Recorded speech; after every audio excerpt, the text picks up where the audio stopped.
It's not going to be the New Year's resolution that's going to change your life and this big, gigantic goal, and all of a sudden just magic is going to happen. It starts with you doing the little things. This is the Just Real Quick podcast, where we discuss how to succeed in the world of sales through confidence, discipline, and consistency. Are you ready to be intentional about creating more opportunities that lead to sales? Tune into this episode right now for the latest insights and strategies that will take your sales game to the next level. I'm your host, Jefferson K. Rogers. Welcome back to another episode of Just Real Quick. I'm your host, Jefferson Rogers. Today, I got my co-host, Jeffrey Fieldstad, and a special guest today, all the way from across the street, Mr. Mitch Frei, another kid that grew up here in St. George, went to the same school as me and Jeff did. So excited to get to chat with you, Mitch. I was just on his podcast not that long ago. So first time we got to meet each other. And we got some really cool stuff to go over today when it comes to door-to-door sales in general, investing, building wealth, and some mindset and some cool stuff that excited for you guys to get to experience. So make sure you stick around for the whole thing. So welcome to the Just Real Quick podcast, Mitch. Thank you for joining us. And if you could, let's do like a quick intro and give everybody like a background on Mitch Frei. Yeah, so I'm stoked to be here. Grateful. We just had the podcast with you, and that was fun. That was a lot of fun. I've been following you on social media, Jeff as well, and two guys that went to my high school, older than me, that were intimidating, and heard stories of you guys growing up. But yeah, my name is Mitch Frei. I was born and raised here in St. George, and I love this city. I went, it's a little bit of background about me. I went to Snow Canyon High School. I got expelled from high school, actually, doing stupid stuff. Could you really? Yeah. I didn't know that. I thought it never. Yeah. What year? My senior year. Okay, what? Yeah, I didn't walk. Dang. Yeah. So had a rough go in high school, but straightened out, went on a mission, came back, an LDS mission, came back in Brazil, came back, actually played basketball at Snow College. Great. So played basketball, met my wife there, got married, transferred down to Dixie State, played basketball and football, got into sales early on. And what really, I started learning about real estate, which I'm sure we'll talk about. Mm-hmm. So I started doing door-to-door sales, got into real estate, and yeah, it's been a fun ride. Now, me and Jeffrey were just talking about this before you got here, but when you started in door-to-door sales, was that your first sales job? Yeah. Was your plan originally to stay and you were going to make a career out of that, or were you doing it during college? No, it was temporary. It was temporary? Oh, for sure. See? Yes. It's like the same story every time. Every time, yeah. So you basically got into door-to-door sales just to make some money during the summer, and you could play sports. Yeah. Stuff in it. Yeah. It could relieve stress where I didn't have to work during school. I could focus on sports and on school, and it was just a temporary thing for sure. Wow. It's awesome. But it's turned into now a multi-year career for you. Yeah. Yeah. It's funny. And it's crazy in sales a lot of the time, especially if it's your first job, you take it, if you're really good at it, you kind of take it for granted, at least I did, and realize, I mean, dude, I was in college making $100,000, $200,000 and like thinking, it's cool. Yeah. I just think could be so much more out there. I need a career job, job. And I actually, funny story, I graduated with my business degree, and it's like people kind of frown upon door-to-door sales a little bit, the outside world. Yeah. They don't see it as a career. And I felt that pressure. So I was like, when are you going to get a real job? when are you get a real job, right? So I'm thinking I'm going to get my insurance licenses. Yeah. Sales, insurance is a cool gig, residual. Had this guy in my neighborhood, he's older, looking to retire eventually, and he kind of hit me up. So at this point, I'd done door-to-door for 5 years, making a couple $100,000. Mm-hmm. And I end up, if you go on my Instagram, like back in 2013, I said, hey, I'm done. I'm doing insurance now. Wow. For Hayfin Insurance. And it took all of about 1 month of me sitting behind a desk, plugging quotes, and I realized I'm like, yeah, this isn't me. And how long was it going to take you to replace your income? So this incredible question. So I asked him, I said, hey, lay out some like ambitious goals that are semi-realistic, but ambitious that I could go get. How much would I make this year? And I get that insurance is a 3 to 5 year grind it out, build up your book, right? He lays out the goals. He's like, you'll make $23,000 this year. Ambitious goals. Like that's pushing it. 23 grand. 23 grand. Like somebody good is No, gonna make I swear, like 23 selling home and auto, just, he wasn't like big life insurance because I know life insurance you can make more. So a lot of PNC and yeah, I looked at it and I said, dude, I'm going back. Seriously. I wish you had told me this a month ago. Yeah. I wouldn't have made it this far. Yeah. Could have saved you some time for sure.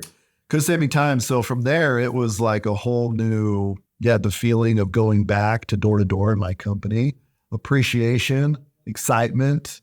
Yeah. And that I knew the opportunity I had. Like I could really stay here forever because now you've got the experience. You've gone to college. You've talked to people who followed that traditional route and where they're at after acquiring a bunch of student loan debt. Yep. And the salaries that they're making, 5 years in, there's people that have gone out there into the real world and you're like, well, how's that gig going, man? Like, I know you were so excited about it and they're up to their ears in freaking debt and they're making $65,000 a year. Stressed out of their mind. Stressed. And I went out and made $100,000 my first year. Kind of going through, like, not going through the motions. I grind, but I mean, dude, I was in 4 months. That's incredible. 3.5 months. Yeah. So you would start start at the end of May and finish? Yeah. So I was playing sports too. So I'd literally start the very start of May and go back mid-August. Okay. For football. Get back for football season. Yeah. Wow. That's awesome, dude. Well, because, think about 23 grand for the year.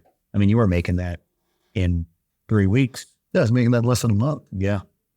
So was it the pressure of everybody just telling you to get a job? Is that why you even why'd you even decide to? Dude, you had to have some sort of knowledge of, hey, I'm not going to probably make what I was making, and I'll take a step back. Yeah.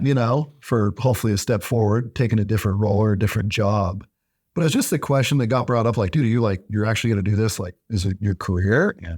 And I don't know, just the outside pressure of that it's not a real job. And I was listening to those people, a little bit. And funny story, I actually ended up, after I talked to my insurance guy, I go to my father-in-law, and he's the CEO of a publicly traded company out north. Mm-hmm.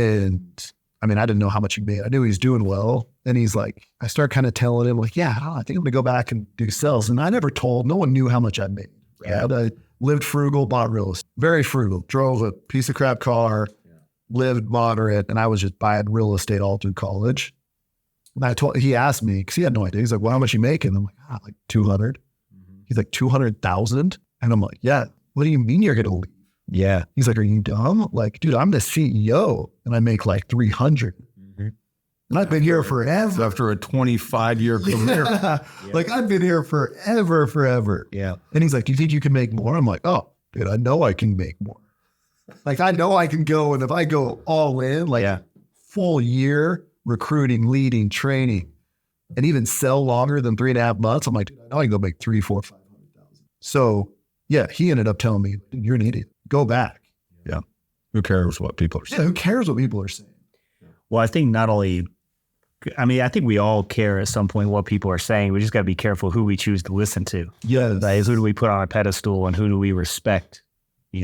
So I think that's pretty powerful coming from your father-in-law, because were your parents the same? Like, I'm guessing your parents were the ones telling you to go get a different career. No, not my dad loves sales. Your dad's an entrepreneur. Yeah, my dad's an entrepreneur. Yeah. Like real estate guy, sales guy. So he was always. So who was it? Who was telling you go get this regular job? No, honestly, it was just random. Like even my peers a little bit. Society. Yeah, society. Okay. Yeah, like just my peers in school and my coaches and people like, you were like, I don't know. Some are sales that, people don't. It's always interesting to me that people, including, I think we've all done it. We take advice from these people we would never trade lives with. Yes. And then we don't even realize sometimes we're doing it, but it's just the normal programming. We watch everybody else doing it. It's kind of like that mentality that, I hate to say it, the sheep mentality. It's like, oh, everybody else is doing it, so I guess I will too. Mm-hmm. And we don't even realize that's what we're doing until it's like in front of our face and affecting our lives. And how many people have you seen get affected by that? Oh, dude. Throughout your career now?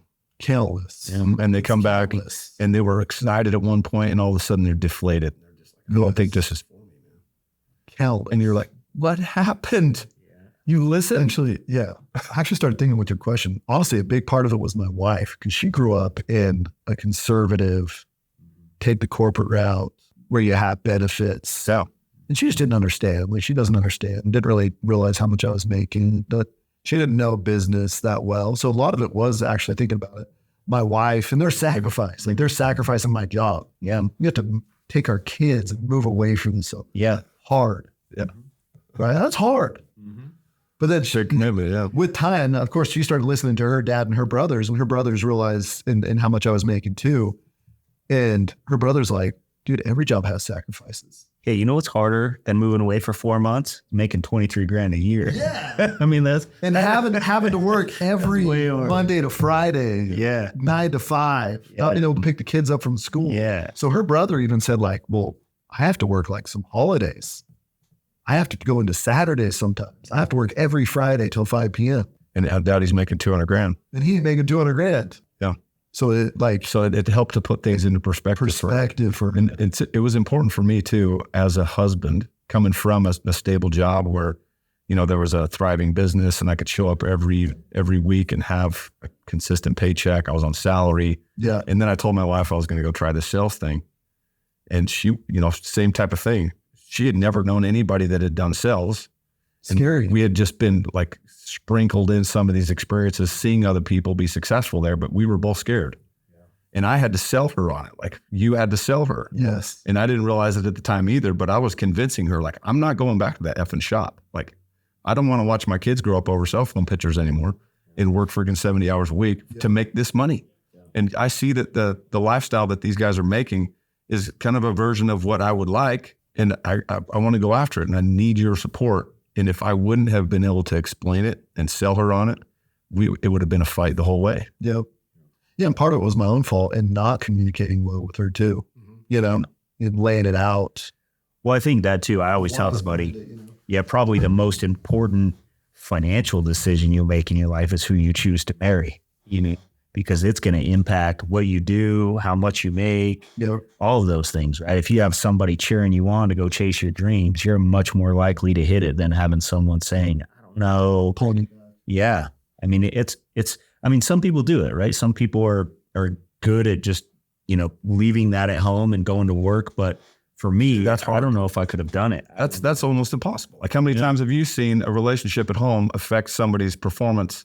And sometimes it washes them out. Yeah, that's one of my bosses and coworkers. He's like, we should almost require that the spouse gets interviewed. Yeah, because it's that. I agree. It's that big of a deal in an entrepreneurial sales type of job, in having their support. Yeah, for sure. Well, in anything in life, right? I mean, in anything, being on the same page or those things. But yeah, I mean, anytime you get into sales, it's like, I think a lot of people use the fear basis to make decisions, like, oh, it's not consistent, or I don't know if I can do it, or all these things. But I always was scared to be like stuck behind a desk, like doing the same thing for 40 years, being behind a desk. That scared me way more than the thought of inconsistency or can I do it? And I think so. I always told people, if you can just find something you're scared of more, you know, that's awesome. It's not that, you know, everybody's scared, I think, to start sales, or our spouses are scared if we're going to make it, or if we're going to provide them security. I think most women want security. Yeah. But it's like, and I'm more scared of being average. I'm more scared of doing the same thing for 40 years. Yeah, for an average income.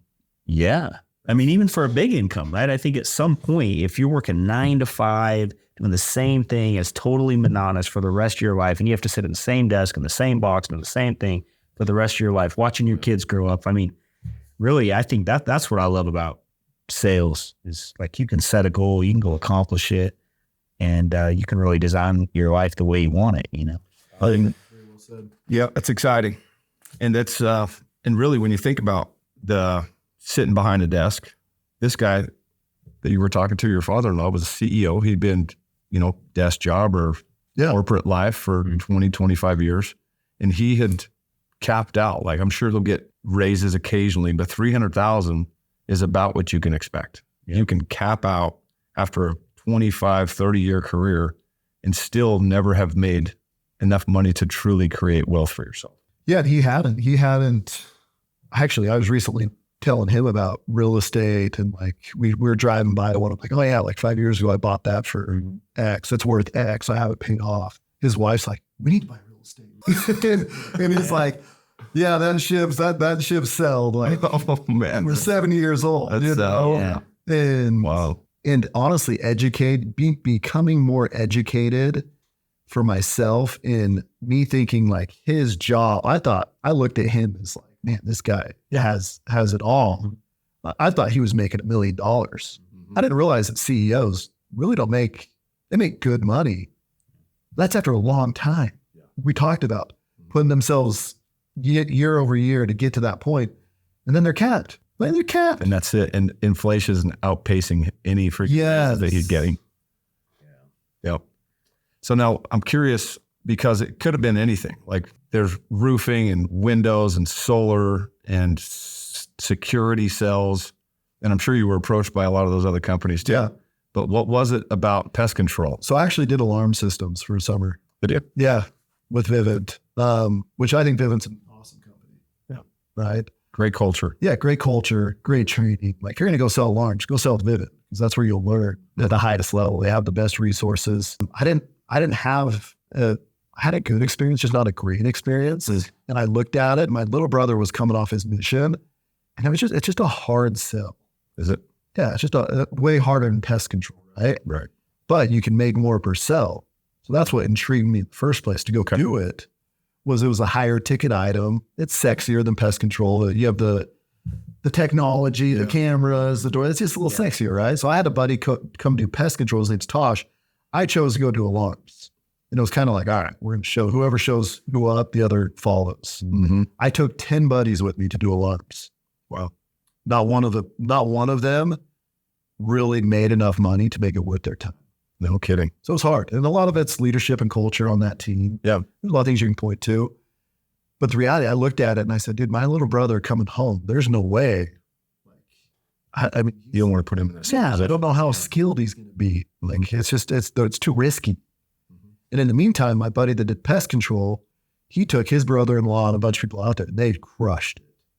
Like, he started showing me numbers. I'm like, geez, dude, that's freaking awesome.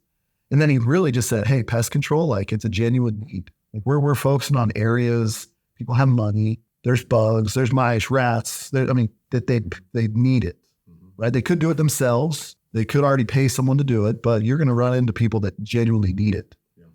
And he's like, summed it up. He's like, dude, if you just work your butt off, like, you'll run into people that are like, oh my gosh, I have ants all over my kitchen. So I was thinking about my little brother, and he's a hard worker. Is he? Hard worker. And anyway, I jumped into pest control, and that's really, if you're a really hard worker and can like semi-communicate, you can make sales. Yeah. Now, has your brother done well in the industry too? Crushed. So he actually did it all through school. Yeah. He graduated, and he ended up he became a loan officer. So for the past 4 years, he's been a loan officer. Wow. He crushed it because the refi. Yeah, absolutely. What happens? Interest rates shoot up. Mm-hmm. His work dried up. They're pretty quick. Mm-hmm. So he hits me up before this last summer and was like, hey, Mitch, he's like, I want to come knock again. Yeah. I need to come make some money. Wow. So this is the value of the skill set it sells. So instantly he knew he could come make over $100,000 because he has a skill set. Wow. So he hits me up. He's like, I want to come make some money. I said, cool, dude. Stoked. What's your brother's name? He goes by Boots. His name's Jacob. Everyone calls him Boots. Okay. Yeah. When he was little, he wore boots, and I just stuck.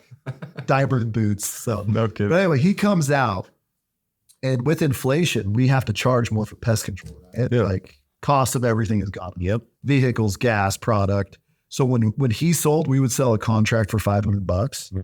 Now we sell for $1,000. Yeah. It's doubled is what we charge. Our commissions have stayed the same. They've actually gone up. So it's been awesome to do pest control. He came out, the most he had ever generated in revenue was $175,000 in revenue from his contracts. From the summer, right? From summer. Yeah. This year, it came out in the summer, he did over $500,000 in revenue and took home 70%. Awesome. Do the math. Yeah. Well, he made close to $300,000. It's awesome. in a summer. Yeah. So 4 years of mortgages leveled up his skills, huh? Isn't that crazy? Yeah. That's awesome. So super cool. At least he was smart enough to not be like the typical loan officer or real estate agent that tells everybody everything's going great. Smart enough to make a decision. And like for him, it was swallowing a piece of humble pie to go back to door to door because it's door to door. Yeah. Like it also, I think people think it's grungy. People think it's. He's been watching you succeed there though. So he know right where. Yeah. Yeah. It's pretty cool. Yeah. He had a leader, but I also think it's a recession proof business model. It right. is. And where, if you're in real estate or mortgages and you're doing the sales of those products, You're dependent. yes, on the economy. So For sure. I think that's another benefit of door to door or direct sales, that it's really recession proof. You make your own economy based on your effort. Yeah. I tell people like, why should you come do sales? Because you can become recession proof. Yeah. Like I could go across the street today.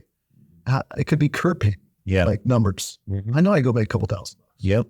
Just by knocking on the door and saying, hey, do a really cool deal. You've probably seen, the numbers that you paint on the curb. Yeah. To raise awareness. Like if the ambulance is coming through, it reflects. Normally it's 60. I'm doing it for $30 just because my guys already do it. All the neighbors. Yeah. Done. For the rest of your life. Yep. You've got these skills built in and the confidence to go out there and make it happen no matter what. Yeah. No matter what the economy's doing. Yep. There's always an opportunity in sales. Well, and I think not only just in sales, but the skill set it gives you, relationships with other people, networking, your spouse, your kids. And that leads us right into real estate. Yeah. Because you got into real estate really early on in your career. And what led you to real estate? Was it the family or was it just like a goal that you had from your And my dad was in real estate. Yeah. Right. So that helped a ton. My brothers are real estate agents here in town. But Jet, you just nailed it, like networking. It's so hard to put a value. If you put yourself in a company or with a group and you're able to rub shoulders with people that are doing life at a higher level. I end up going on a manager retreat. I'm 23 years old. I'm sitting in a hot tub with a 21-year-old. And he's like, yeah, dude, I just bought 4-plex. He's like, I'm trying to do X and X this next year. He's like, I'll make like 500. So all of a sudden I'm like, dude, I'm thinking way too small. Wow. Like this dude just bought a 4-plex. Yeah. 2 years younger. At 21 years old. 1 years It's old. awesome. Dude, I was a complete shit show at 20. Yeah. Yeah. Isn't that crazy? So he owns, that same kid now owns almost 40 million in real estate. Incredible. And he's just chipping away at it. Just chipping. Every year, doing a little bit more and learning a little bit more. And dude, when I got started, I didn't know shit. All I knew was that I wanted to do it. And I started putting myself in the situation so I could learn. Doing the due diligence and working through the numbers and trying to understand and listening to the conversations and understanding what was important. So had you already picked up some of those skills from your dad, or did you have to go do something similar? I picked up skills from my dad. Yeah, I was fortunate. And he definitely taught me about passive income. And after I graduated high school, I started, when you realize life's expensive, I started asking him questions because I knew he was in real estate. I just didn't know to what extent. Yeah. And I started realizing, geez, man, he's a freaking baller. Because he's like, dude just shows up in the same clothes every day. Yeah, like he's wearing Tevas with like tube socks, like as old school as it gets, and camo shorts. Like homie doesn't care about it. Like I had no idea what kind of money he was making growing up because he lived so frugal and just casual. But I started picking his brain, and he started teaching me a lot about real estate. And then I started realizing, like, dude, how many guys have I talked to that say they do real estate? They're all loaded. Yeah. You ever talk to a dude that's like, I buy real estate? Yeah. Every one of them. Yeah. They're freaking loaded and they live on their terms. I mean, I don't know the exact statistics, but I've heard that there's more millionaires created in real estate than in any other industry. Dude, it's the crazy. Actually, when I'm talking to guys and they're like, yeah, dude, I want to be financially free. I said, Google this. What % of millionaires became millionaires by acquiring real estate? And they Google it on the spot. Okay. Yeah.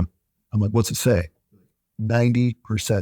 90% of millionaires became millionaires from real estate. By acquiring real estate. 90%. So they literally says 90. I'm like, dude, what other stat do you need to hear?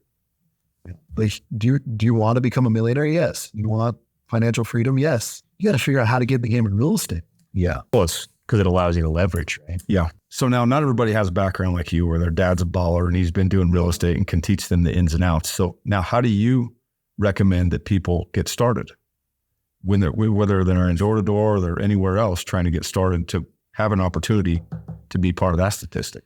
Such a good question. Nowadays, there's YouTube. Like you can self-educate yourself. I mean, dude, you could get on YouTube and there's endless content. But my number one tip, and you'll realize people love to help. Like people that are doing it at a high level, they love to teach and help because they've been blessed so much through real estate. Okay, how is that? Real estate, right? All you have to do is ask. That's it. Like if someone literally sent me a message on Instagram and said, hey, dude, I'd love to pick your brain. I love that. Yep. Right? And I get once you get to a certain level, you only have so much bandwidth. But there are so many people that want to help and would love to mentor those that actually want it, and are willing to go do what it takes to get themselves in a position. It really is easy to get started. Dude, you just got to start surrounding yourself with guys that are doing it and get mentored. Just ask. That's it. And the rest you can find out through YouTube. Oh, you go. I mean, Rich Dad, Poor Dad. You start educating yourself with these books And bigger podcasts. Yeah, Bigger Pockets podcasts. Yeah. Like there's endless info nowadays. Like your fingertips on your phone. Instead of jamming out to whatever you jam out to in the gym, throw on a real estate podcast. Yep. Brandon Turner, unbelievable content. Brandon Turner. Yeah. What is his primary focus in real estate? Brandon Turner, he does it all now. Now he's doing like massive funds right now. But He's the guy that started Bigger Pockets, right? Yeah, he started Bigger Pockets podcast. He wrote a ton of books, like Real Estate for Dummies, like essentially breaking it down, how to start. He does so great job. I listened to his podcast this morning. Yeah. Is it? Yeah, it's called A Better Life. A Better Life. Better Life podcast. And he started the Bigger Pockets podcast too. Yeah, So he did. here's all the resources, you guys. If you want to get started in real estate, it just takes taking some initiative. Yeah, and it takes money. Like that's my dad taught me that. He's like, my dad, I want passive income. Mm-hmm. I want an extra $300-400 a month from the renters paying the bill, and then you have extra. And guess what he said? He said, we all want it. Guess what you got to do to buy it? To put yourself in it, you need money. You need a lot of it. Mm-hmm. My landscaping job wasn't going to give me a chance. That's just plain and simple. It's going to take too long to do it that way. Put it on paper. What's going to give me a chance? Making $20 an hour and save it up for years and years, or finding a job where I could bet on myself and where people were already doing it, a sales job, a commission-based job, it didn't give me a chance. Even if it doesn't work out, guess what's still here? You can always go back. Yeah, it's still I was telling people that all the time. Yeah, Go back and get more. when are you going to get a real job? I go, look, the worst thing that'll happen is I end up where you're at.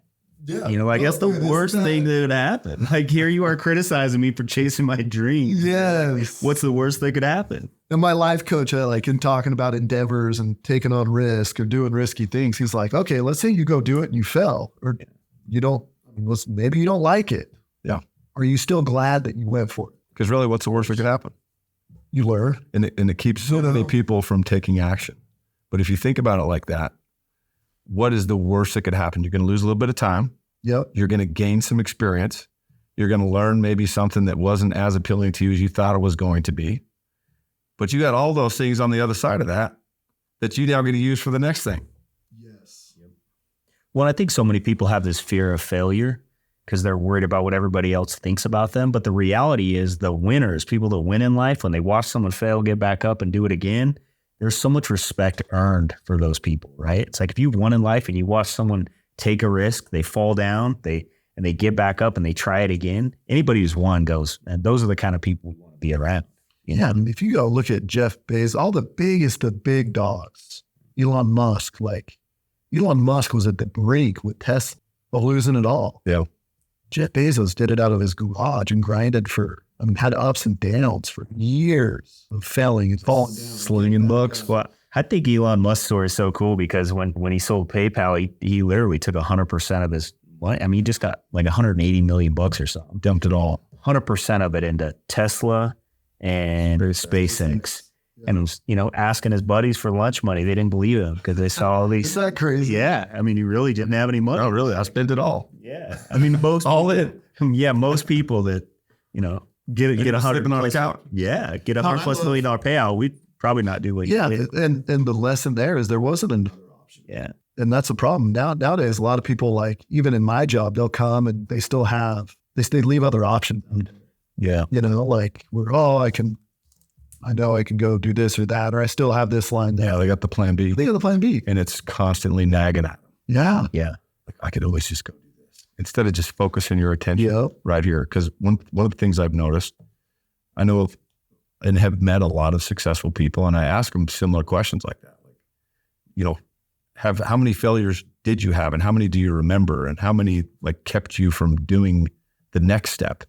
And rarely did anybody ever even remember any of the failures. It's like Crazy. It's like, I don't even really remember anything that sticks out. You know, it's just like, I was just on to the next thing. Yeah. Most of the time when you like a failure, you love it. and when those kind of personalities put their mind to something, it doesn't get perceived like that. It's either like I won or I learned, and then I was on to the next thing. Dude, it's so funny you ask that, because my coach asked me, he's like, I was thinking about starting a podcast. I kept going, man, I kept kicking the can down the road.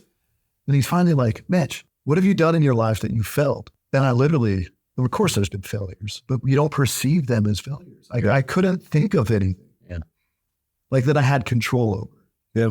And even my failures, I got expelled from high school. Like, I have that, but you look at those just like you just nailed it. Yep. Yeah. It's like at the end of the day, did it really matter that you got expelled from high school? No. It didn't define your future. Exactly. But at the same time, because I went through some similar shit. Like, I had some troubles, went to jail multiple times, got arrested countless times, struggled with drugs and alcohol. And people ask me if I regret that stuff. It's like, you know, I'm not proud of it. Yeah, I was a little bit of ashamed the way that I was leading my life and the example that I was to my brothers, but I don't regret any of it. I am who I am because of those things. Yeah. And because of all the crazy ass stories and the character that I've built from it and the colorful personality that I've developed. God, I wouldn't have that unless I had done that shit. And now the level that you can relate and impact, had you not done that? And it's not that everyone should go do that, you know? Yeah. That's definitely not the answer to that. No, That's definitely not the I answer. think the lesson in it is not to look at the things that have happened negative in your life as a perception of that's failure, because it's not. It's just you're learning and moving on, right? Quitting is failure in my mind. It's like if you quit, then you lost. But as long as you use these lessons to go win, right? So like in your case, going through those challenges, or you're getting kicked out of high school or whatever, sometimes that's what it takes for us to wake up and go, dang, I want more out of life. Yeah. And if we didn't do those things, we wouldn't be in a position to have this desire, drive, knowledge, ambition, whatever, to really want to go crush it. Yeah. You're not defined by your past. You're defined by what you repeatedly do. Exactly. You know, the next move. Because that is, I mean, that is what your character is, right? Yeah. What do you do over and over without changing it? So how much do you own in real estate now? I think I own upwards towards 15 to 20 million That's awesome. in real estate. And you've partnered with a lot of people. Not all of it is owned solely by you. I've noticed that you got a lot of people. The partnering is, and you got to have the right partner and trust. And, and there's, you got to know who you're partnering with. But that, I love it. That was out in Hilldale. Me and my brothers, we bought Rulon Jeff's, Warren Jeff's dad, who was the prophet of the polygamists. Yeah. He had a compound out in Hilldale. Yeah. 50,000 square feet, 40 something. And we ended up buying it. And there's no way we could have, none of us could have bought it by ourselves. Yeah. But it was you and your brothers that partnered. Me and my three brothers. Yeah. So the purchase price was 1.8 million. A commercial loan, they require 40% down. So it's close to 800,000, whatever it was. We all come up with 200,000 each, and we're able to acquire it. Blake actually, he just texted this last, we could pull it up right here, but he just texted, let's see what he said. He said, check this out. He said, we cleared $15,000 this month at Hilldale, one of our best months. Covered the debt service and cleared $15,000. Yeah. It's awesome. This month. Because you've turned it into an Airbnb? No, long-term rentals. Long-term rentals. Each unit in there, it's like a studio. Yeah. Just do 1-year leases, $500. Just a studio. It's like a hotel essentially, but they pay $500 a month. Incredible. Pretty cool. And you got a number of those. Fourplexes. I got an 18-plex in Fair one. Me and Boots just bought. I bought a couple fourplexes in Cleveland last month. 18-plex in Memphis under contract, and then a ton of duplexes and fourplexes in town here. But and it doesn't just happen, right? You've got to be like, you have designed the type of life that you would have dreamed of, doing business with the same people that you do life with and that you love and that you can like get excited about and celebrate the wins with. yes, That's such a cool thing. And the reason I bring that up is because a lot of people, you guys both read Outwitting the Devil, yes, or talks about people drifting through life. Yeah. Most people are just drifting through life. Yeah. And they're not being intentional with what could be possible. And this is an example of what can happen if you're intentional about your life and your progress and the things that fire you up and get you excited and get you out of bed in the morning. yeah. It's all self-belief. Like the little things are the big things. The big things are the little things. Like the New Year's coming up. So what does most people do? They set these big goals. And then what happens? And most of them quit. They just quit. And it's just like a repeated cycle. Yeah. Like, dude, like do small pivots. Do the things that you say you're going to do. Go to bed on time, right? Don't eat certain things. And the little things are the big things. You just start building up and build up self-belief. It's all self-belief. Yep. Which, Jefferson, you talked about that on a podcast, and I love that. Like self-belief is everything. Yeah. When you quit, like in my job, I used to idolize, like think these guys were gods that were the big leaders. And then really I start, building confidence and self-belief. And then I start realizing like, no, I belong. Yep. Mm-hmm. Like I can be that. Yeah, why not me? Where do you think that shift happened? Because I believe that the number one reason people don't chase their dreams or don't achieve success if they try is because of their self-esteem. Yeah. Where do you think that shift happened? I started just getting to know them and realizing that, I think as I just started hanging around them more, and I started asking them, like, what did you do to get where you're at? What are some things, what's some advice you give me? Yeah. And then I didn't need to reinvent the wheel. I just started doing what they were doing. Yeah. And the results started to come. And then I start realizing, dude, I can do this. Like I'm as good or better than what they are. Yeah. I just got to work. So the shift happened as I started just to do what they did. Like it wasn't rocket science. So like I spend 40 hours in the office. In my job, recruiting, how many people spend 40 hours in the office? Very little. Very little. Yeah. Because they know when you don't have to show up. Yeah. So that already I knew that would already put me in the top 10%. Isn't that funny? Just by showing up. Dude, beat show most up. people. That's the gym, that's self-improvement, whatever it is. Just showing up, you beat almost everybody. But you're in the top 10%, Yeah. like if not more. Yeah. And then doing a little bit more, then it's almost like, I always tell everybody, if you just go the extra mile, there's never any traffic there. So just go the extra mile. I think it was Dana White, or I can't remember. And he's like, dude, today's day and age, it's not that hard to make it. If like I can't remember what he said or how he said it, but I love it. If you're even remotely a savage, I saw that. if you're even remotely a savage, you're going to win. Because there's so many damn freaking soft people. They're so soft. It's insane. That's what he said. Exactly. Yeah. And I just was smiling. I'm like, it's so true. So true. And we've been able to see it over and over and over. And 95% of people aren't. So if you can muster up the courage to be even remotely savage and be part of that 5%, it doesn't take very much for you to win. And my favorite part, it's like we talk about the gym, you talk about work. What happens once you make it a habit and you start rolling? Well, that's why winners make winning look easy. It's like if you meet somebody who loses all the time, it's like, you feel pain for them because you're almost like, man, they make losing look so easy. But then if you look at someone who's winning all the time, like I guarantee people follow you guys on social media and they're like, man, it just seems like all these guys are doing is winning. But you are, but that's because of your habits. Yeah. And if you have a habit on a daily basis, like it's just who you are. Yep. It's just built into this daily thing. You're not trying to be somebody. It's like going to the gym is just what I do every day. Yep. And so then the outcome is just a result of the daily habits, right? And I think a lot of people forget that, when you're talking about self-esteem and being coachable. And I think the first thing is going to ask somebody, like you're saying, you go ask these guys that are having success, what do they do?